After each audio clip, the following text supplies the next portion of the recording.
वो मीरा, वो कोई शबरी, वो कोई गोपी, कोई राधा। शबरी ने कहा वेद पढ़े, गोपी कब गई पाठशाला। और सोचो जरा, उस कुब्जा ने चंदन घिस डाला। कौन से शास्त्र पढ़े जिन शास्त्रों की आज लोग बात करते हैं। बहुत ज्ञानी हो गए, बहुत विद्वान हो गए, शास्त्रों की बार बार डींगे हाँकते हैं। लेकिन सुनो, ये शास्त्र, ये विद्वता सब फीकी है यदि उसमें भगवत प्रेम का संपुट नहीं लगेगा। सब फीका है।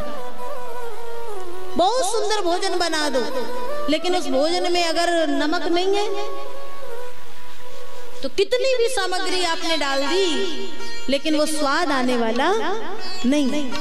वैसे कितना भी ज्ञान ले आओ, कितने ब्रह्मज्ञानी बन जाओ, लेकिन ऐसे भक्तों की तरह यदि हृदय में भगवत प्रेम नहीं जागृत होगा तो सरकार कभी कृष्ण मिलने वाला नहीं है। गोपियों ने जैसे एक साथ कहा था नारद जी से कि चरणोदक देने की बात थी। कृष्ण के पेट में जब पीड़ा हुई, दर्द हुआ, तो कोई भक्त प्रेमी चरणामृत दे दे, अपने चरणों का चरणामृत दे दे।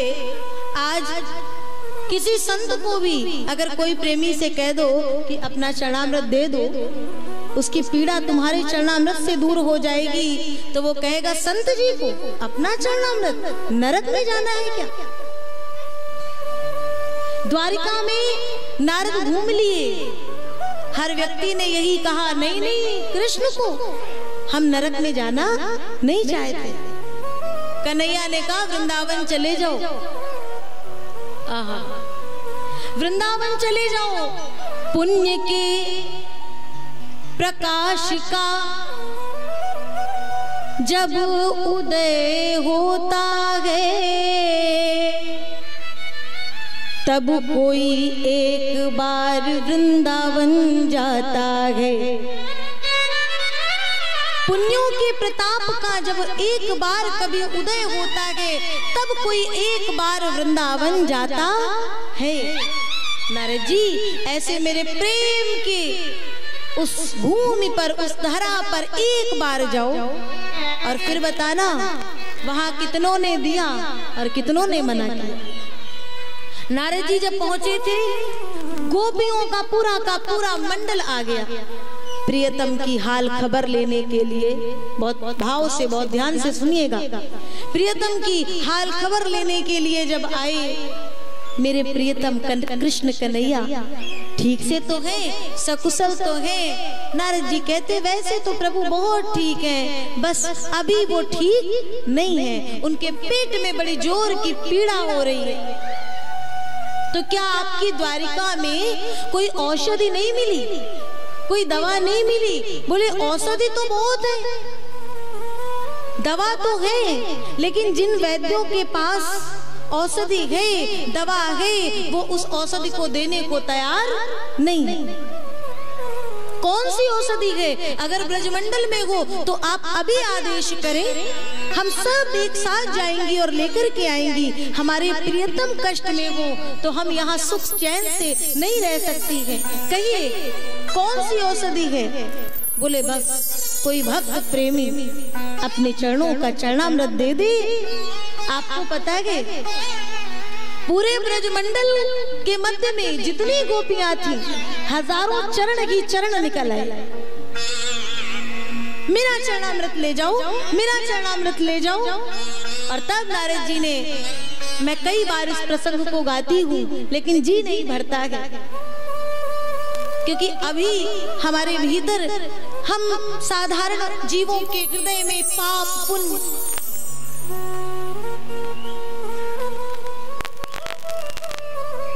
ऐसा करेंगे तो भगवान प्रसन्न हो जाएंगे और ऐसा करेंगे तो पाप हो जाएगा। ये भेद पड़ा हुआ है ना। लोग कहते ऐसे रहना तो भगवान के पास जाना, ऐसे रहना तो भगवान के पास जाना। लेकिन मुझे लगता है भगवान के पास जाने के लिए, मंदिर में जाने के लिए, जैसे स्नान इत्यादि करके शरीर को शुद्ध करके और मंदिर जाते हो, वैसे ही शरीर की शुद्धि के लिए स्नान की आवश्यकता पड़ती है। लेकिन मुझे लगता है गोविंद की पूर्ण प्राप्ति के लिए शरीर नहीं, देह नहीं, उस अंतर आत्मा की, मन की जो चंचल वृत्तियां हैं उनकी शुद्धि अत्यंत आवश्यक है। शरीर की अपनी एक मर्यादा है, अपनी एक सीमा है, और जो चैतन्य रूप भीतर विराजमान है वो असीमित है। आज तक कोई वैज्ञानिक, कोई भी उस चैतन्य स्वरूप का पता ही नहीं लगा पाया वो कहाँ तक है, कहाँ से प्रारंभ हो रहा है और कहाँ वो समाप्त होगा। तो सरकार, ये जो भेद दृष्टि है ना, जब तक ये हमारे भीतर है तब तक वो कपट रहित धर्म में हम पालन करने वाले नहीं हैं। गोपियों ने कहा, नरक की बात करते हो तो सुनो महाराज, शीश के मोल मिले तो ले लूं, शीश के मोल मिले तो ले लूं, उस प्रियतम के दुख सारे। शीश के मोल मिले तो ले लूं, प्रियतम के दुख सारे, और उन प्राणों की क्या चिंता जो इन प्राणनाथ पे वारे।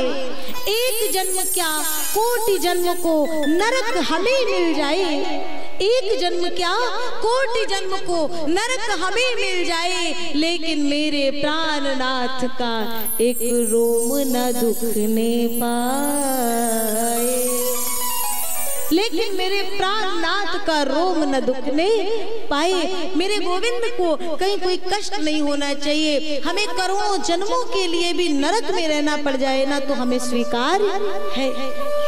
केवट की नैया में बैठ करके राम जब पार हुए, बाद में भगवान ने जब केवट को उतराई देनी चाहिए तो केवट चरणों में गिर करके पहले तो प्रेम में डूब करके प्रभु से बहुत विनोद किया, बहुत संवाद किया, लेकिन जब प्रभु उसकी नाव में बैठ गए, और सोचो जरा, जिसकी जीवन की नौका में साक्षात परात्पर अखिलेश्वर परब्रह्म परमात्मा विराजमान हो जाएं, क्या अभी भी उसको किसी की आवश्यकता है? तो जब नैया में बैठ करके खेवनहार नैया में बैठे हो और साधारण सा एक गंगा पार करने वाला वो केवट भगवान समस्त ब्रह्मांडों के जीवों को जो भाव पार करता है, ऐसे परमात्मा को जो नौका में विराजमान करके पार कर रहा है, सोचो उस समय उस साधारण से व्यक्ति की क्या स्थिति हो।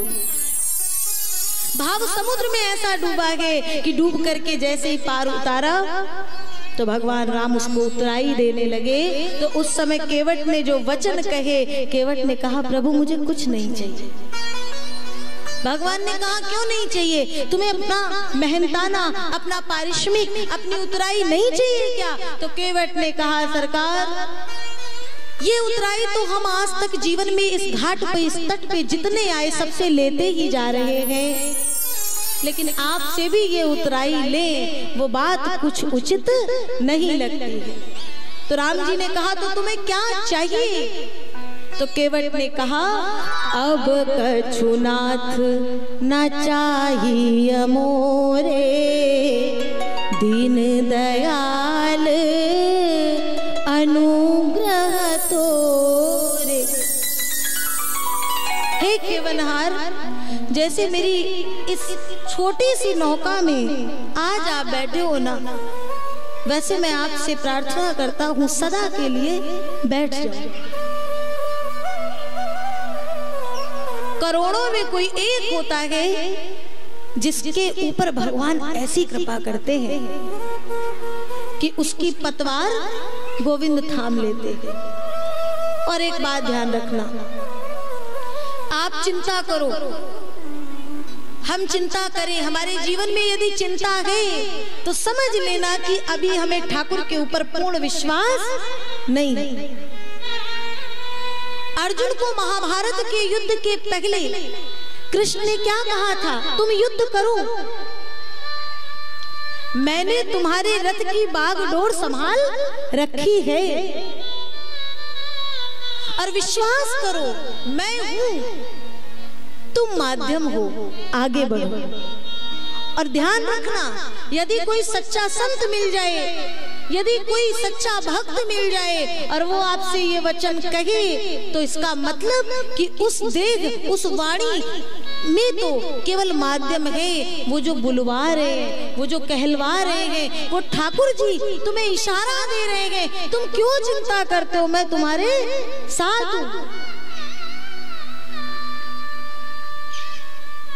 मैं तुम्हारे साथ हूं।